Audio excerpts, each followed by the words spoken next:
Hey everyone, so my name is Sherwood. Here with the professor. This is actually my dad. I'm usually behind the camera, but today we wanted to tell you a little bit about our story, so let's get into it. All right, Dad, so let's kind of start from the beginning. So tell them how you kind of came into the industry, where it all started, that kind of stuff. Okay. So I started working on cars when I was 13 years old. My mom had a cab company, and we had air-cooled Volkswagen buses that we used for cabs. And so that's what I started working on. And then from there, I was, just by pure luck, now I can look back on it now, we had a man that moved into town here, and he opened a shop right next door to where the cab office was. And so he started working on our cars. And he has been one of my mentors my entire life. We're still good friends to this day, and I still work on some of his cars today. So I went to work for him. He just started the business, so he was a mechanic that just started the shop, and this was in the early 80s. So I worked for him for a little while, and like a lot of business owners, as far as mechanics to get into this business, it didn't work out. It was kind of difficult for him. So at one point he had to let me go. He couldn't afford to pay people. That's a funny story how he let me go, but maybe if you guys ask in the comments, I'll tell you that story. It was funny. But I was naive at the time. So I went to work actually for his brother-in-law at a parts store for a couple years. And then he sold the parts store, and I worked for the new people for a while. Then I ended up at Chevrolet. So I ended up at Chevrolet for a little while, maybe about a year. After working for them for a year, I went back to work for my the original guy. His name is Neil, so you guys know he's Neil. I went back to work for Neil, and he had moved shops at the time. We worked in a shop that had, it rained more inside than it did outside. We had to find a place to put our toolbox that it wouldn't rain in. And that was just to keep our tools in. It was like an office to keep your tools in, and we worked actually outside under a cover, and it rained more inside there than the cover worked too. I remember when he put a new roof on it, it was a big day. Worked for him for many years. He actually built a brand new shop behind where that shop was. I remember where the bucket went in the ground and dug the dirt. And looking over the top of the wall, I was watching that happen. So built that shop. Worked for him again for several years. He ended up selling the shop to somebody who I knew. He was actually a Snap-on guy at the time, and I knew him. Worked for him for 1 year. There were some things that went on there. I won't get into that, but I worked for him for a year and then went out on my own. That was an interesting experience. This guy was just about 1.5 at the time. So I went out on my own. He was 1.5 years old. And then I became a single dad right about that same time. So it was just me and him. I worked out what was an old deli, so it was basically just a building that I could keep my tools in, and I worked outside, and this was seriously outside. There was no cover at all. At one point, I put a tarp up that I could work under, and the concrete slab I had looked like people had dumped bags of concrete and just watered it down. It was so rough. Southeast Georgia too, 100 degrees sometimes. Oh yeah, hot, rainy. Oh my gosh! In the summertime, June, July, August, it pours down rain pretty much every afternoon here. So. And the tarp that I put up would fill up with water, and it would literally go to the ground. I'd have to get under it and push the water out of it. So, but you know what? You learn. I was young. I didn't know what I was doing as far as business goes, and now I can look back and go, I didn't know what I was doing with cars either, probably. But I did what I had to do. It was a struggle. I lasted about a year, and then it was a struggle. It was a very big struggle financially. So I went to work for another shop for about 2 years, and then Neil came back, and the guy that he had sold the business to had gone under basically. He had gotten the business back, and he wasn't interested in working on cars anymore. He was into he was a used car business now. So he asked me if I'd come back and run the shop, which I said, yeah, I'd love to. So went back to work for him. That was in '95, so he was about 5. And then about a year later, Neil came to me, and the shop was running, and we were doing okay, and it was basically just me. I think I had one other guy working for me or with me at the time, and I had a fantastic lady in the front office. We'll talk about that in a second. And he came to me probably, it was about a year after we got it back, and said, hey, if you want the shop, I'm really not interested in having the shop. You're kind of running it anyway, and if you want it, you can have it. So I basically got the entire shop. It was a 7-bay shop. All I had to do was, make payments to the bank and for the building, and we were off and running. The lady that was working for me at the time, she's a great friend of mine now, and this was 26 years later. It was just me and her. I think we had one other guy out there, and that was it. And the first money I had no money. The first money that I had that I could put in the bank was the first car we fixed, and that went into the bank. So we moved. We went along there for several years. I was loving life in that playroom in there. Yeah, that was my place. Rookie of the Year. Watched Rookie of the Year all the time. Drank some Mountain. Oh, no, it was not Mountain Dew. It was Mellow Yellow, actually. Well, there's a bad parent. So letting a 6-year-old at that point drink a Mellow Yellow. Well, because you had the those little vending machines, which nobody ever has those anymore, but I had the key to it, so that was cool. Yeah, Remember that? Didn't know you had the key to it. Okay. I had access to that. Yeah. Well, so we went along there, and the way I thought about it was, the reason I really wanted to go into business and knew that I wanted to do that was, shops in those days started to open on Saturdays. A lot of shops were open on Saturdays, but maybe only open about a half a day. And then I saw that shops were, some of the big corporate shops were coming in, and they were opening till, on Sundays and stuff. And I just looked at it and I said, there's an old song called Cats in the Cradle. And, I listened to that song, and it's like, it's about, making sure you're with your kids. And so I didn't want to not have memories with my son. Again, a single dad. So I didn't want to be working on Saturdays and Sundays. So, I knew that if I ran my own business, and I could do what I want to do, obviously. So it worked out really good. And, we worked again. That was in 1996, July of 1996, and we tooled along there for several years. It was a struggle. I'm not gonna lie to you. It was a big time struggle financially. I had no idea what I was doing. One of the part stores put on a little workshop thing. It was 2 days. I had no shoes to go to this thing. It was business owners going to this thing. I had no shoes. I had to go buy shoes to go to this thing. That was about 97, 98. No, it wasn't. I'm sorry. That was that was late 96. That was in October of 96, right after I opened. And so I went to this thing. I bought some shoes. I went to this thing, and I kind of learned about profit margins and different aspects of it, what comebacks cost and how much they really cost, things like that. And so that was my first little stepping stone. And I've always said the right stepping stone has been put in front of me, at the right time. It's just a matter if I chose to step on it, and sometimes I didn't. So, but it just kind of gave me the first little bit of information. All right, this is what I should do on that. From there, I went. A few years later, we went to a class that was every Saturday for one Saturday a month for 4 months, a little more in depth. And about learning about stuff. Again, making mistakes, having problems, financially still struggling, but learning, struggling, grinding away. And then I did lose that shop. I lost that building, just through some other circumstances, lost the building. So we moved. Hey, we got to persevere. We do what we got to do. So we moved into a little tiny 2-bay shop out in the middle of nowhere. But I did have a good client base already. Worked there for several years, and then had an opportunity to move into a shop in our historic downtown section. Did that.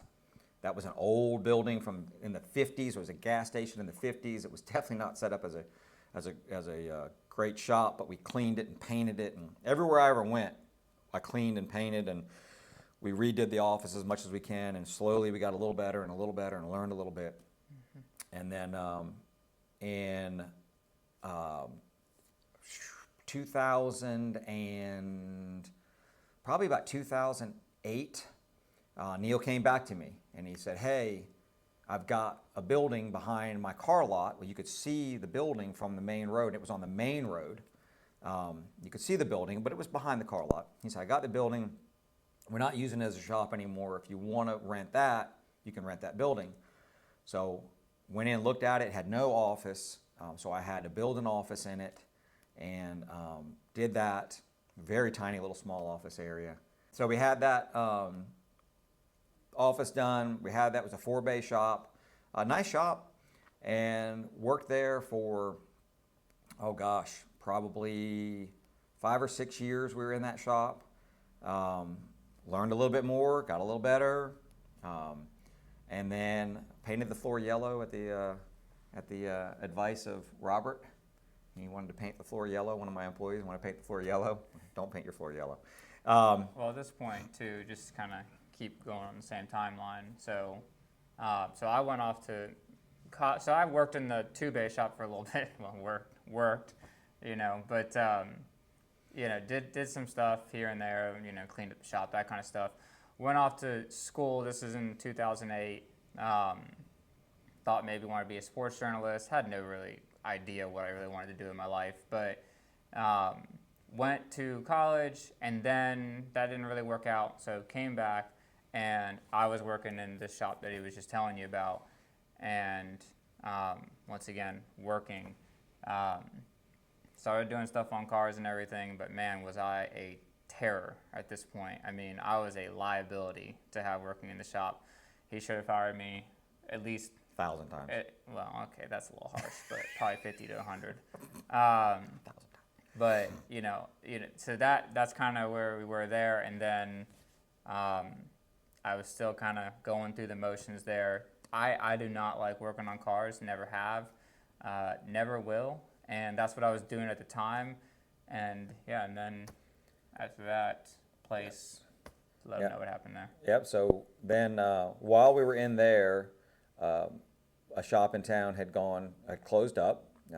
He had gone out of business, and the realtor so the bank foreclosed on the building. The realtor called me and asked if we were interested in purchasing the building, and they just wanted a crazy amount for the building. So I'm like, I just can't afford that. You know, I knew at that point I had learned over time, keep expenses low, keep expenses low. So I knew that was going to be too big of a payment. So we tooled along there for a couple more years again. And then in 2013, the bank came to me. So the banker actually came to me and said, hey, we need to sell this building. You know, what if I did it for this price? And it was half of what they originally wanted. And I jumped all over it. So got the building. And again, we started working in there. We fixed that's the one we're in now in St. Mary's. And we did the whole office area. We spent a lot in there, a lot of time and a lot of effort, and then opened it up. And it was great. And at that point, right in there, maybe about a year into that, Sherwood came to me and said, hey, I'm interested in working up front. Well, yeah, and I think the thing that changed that for me was actually unexpectedly, I became a dad. Same kind of situation, actually. Well, no, I wasn't. You weren't unexpected. So. Well, it became, as far as being a single dad, because I ended up having 50-50 custody of my son. And you know, there was a lot of battling and stuff going on there, and that was kind of a difficult part of my life. But you know, I wanted to start to make something of myself, and so yeah, it took me about 6 months to convince this guy to let me go up front, let me try that out, and yeah, went up front, started doing service advising. Absolutely loved it. Loved dealing with the people. Loved being able to help people. Loved not having to work on cars. That was great. And I like talking about cars. I like, you know, going through it with people. I just not good with my hands. It just didn't pass down to me, you know. But yeah, at that point, you know, was up front, and then, you know, over the years became, you know, basically able to kind of run it a little bit and train some other people. I've loved training advisors. I love doing that. That was 2014 that I started up front. 14, 15? Yeah, Right, somewhere around there. So, yep. so yeah, that was what happened there, and then. And he found his niche. So, as much of a liability as he was working on cars, I will put him up against any service advisor on the face of the planet. Not because he's my son, because I'll tell you right now, he's my son, and he wasn't good at working on cars. He was definitely, that wasn't his niche. But he's a great service advisor, and he's taught every one of our service advisors, and every one of our service advisors are fantastic. We love them. They love people. They love to take care of people, and that's the most important part of being a service advisor. You know, if you're in it just for the money, well, you're probably in it for the wrong reason. So, and I know a lot of businesses, you know, you'll hear a lot of stuff about, you know, bottom line. You know, business owners don't care about anybody except for making money. You know what? Making money is important in this business. Making money is important in any business. But over the years, we were a part of many consulting firms, and they get a lot of bad rap in this industry, and a lot of them deserve what they get.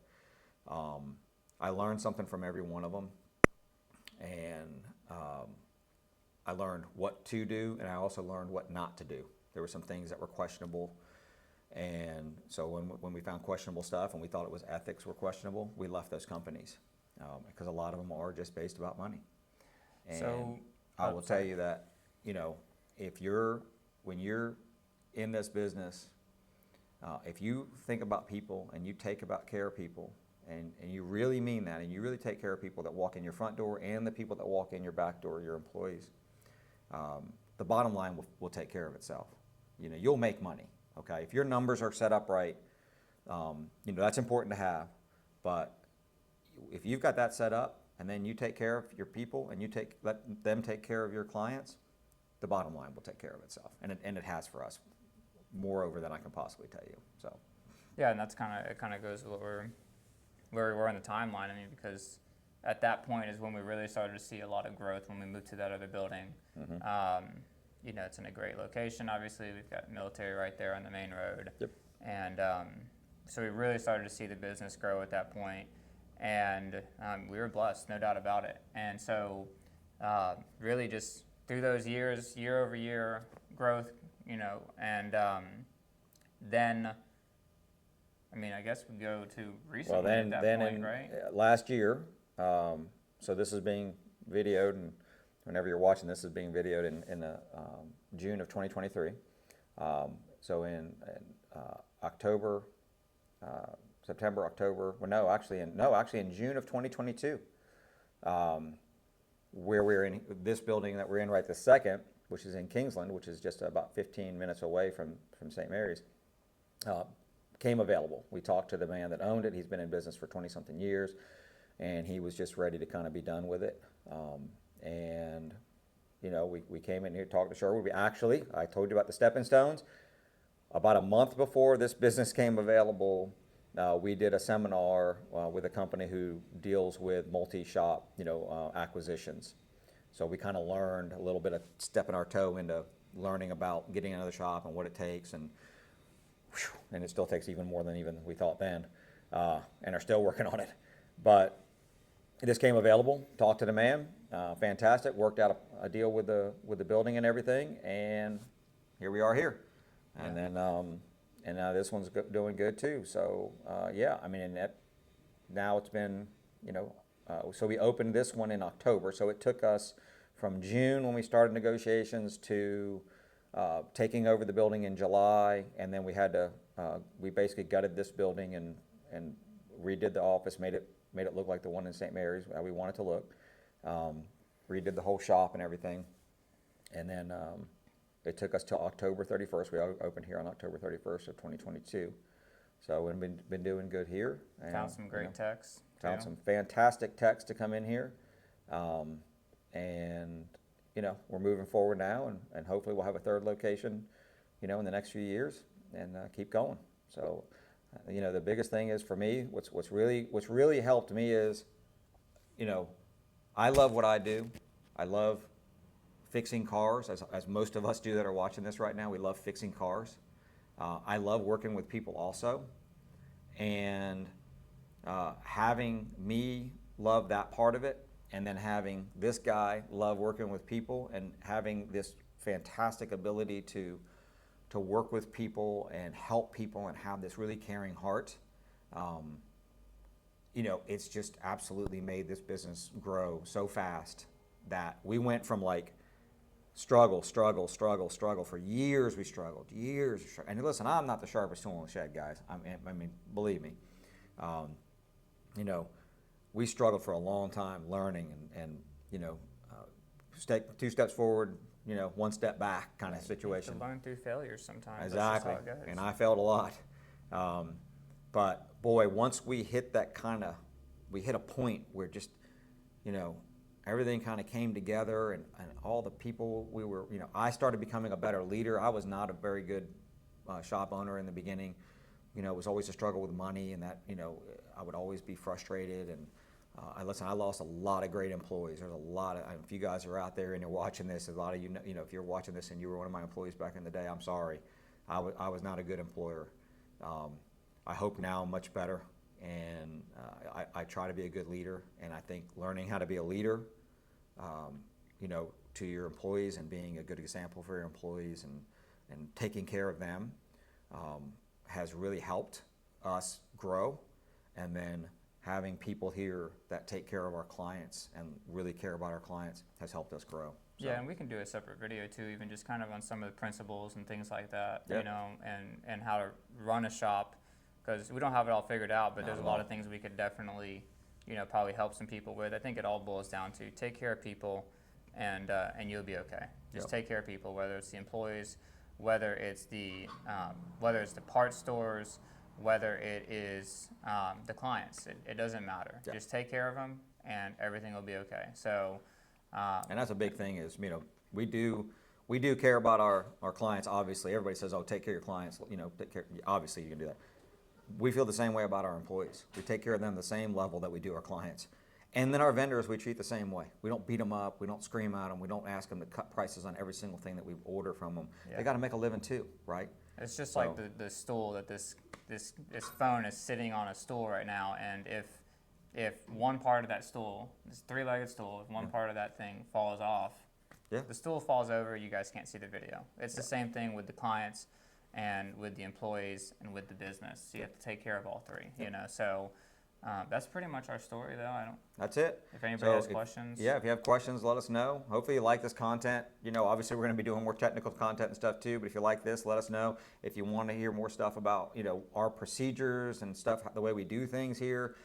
Some people have expressed an interest in that. Let us know. We can show you how our client care people check things in and do things like that. Some things that, that we do to kind of protect us. And just let us know if you'd like to see some of that stuff. I think the biggest thing was just let them kind of have an understanding of who we are. Yeah. And that's the reason we wanted to do this video. So. Exactly. So hope you liked it. If you did, let us know that you liked it. Do comment below. Give us a thumbs up. Hit that subscribe button. It really helps the channel, everybody. Hit that subscribe button, and we'll see you in the next one. I've gotten him really good at doing that. You can see. I've been training him hard. So. It used to take about 10 takes. All right. See you guys. See ya.